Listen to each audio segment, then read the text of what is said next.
Well, astronomers are pioneering a new technique that's allowed them to peer into distant galaxies. Joining us live is Dr Cristina Martinez-Lombilla, an astronomist with the University of New South Wales and part of the team that's allowed them to see this so-called intra-group-light. Really appreciate your time, Cristina. Thank you. We have some images here to show our viewers. Explain for us what we're about to look at here. What have you discovered? Hi, thank you so much for having me. So here in this image, we are seeing the group of galaxies. The galaxies that belong to this group are indicated with an arrow. And what we have studied here is the intra-group light, that it is that faint light component and diffuse light that we saw around the galaxies. This intra-group light is very, very faint. It's around at least 5 times darker than the darkest night sky that we can see here on Earth. So it's very challenging to detect it.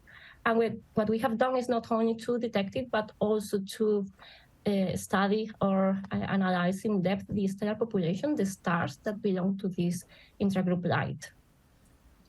So do you want me to go? And so when we look at these galaxies, I mean, how long does it take their light to reach us? How far away are we talking?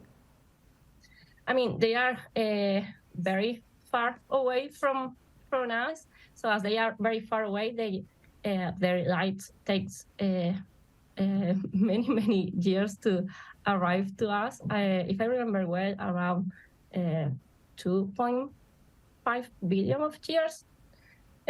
So yeah, extremely 2.5 billion of years from us. Yeah, very far away. So this is great because we can see the galaxies as they were in the past, which help us to study the evolution of these systems.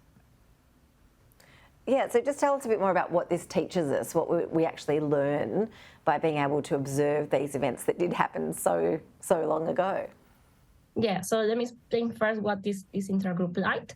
It is this faint component I told you around the galaxies within groups of galaxies.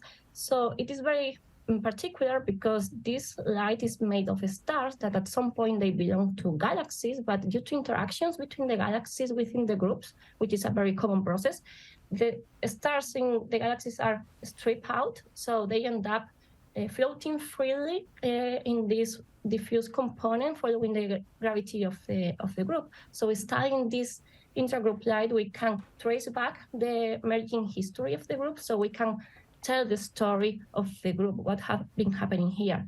And this is great because galaxies spend most of their lives in groups of galaxies. So the intra-group light could play a significant role in the formation and evolution of galaxies, which is still an open question in astronomy. So it's very important.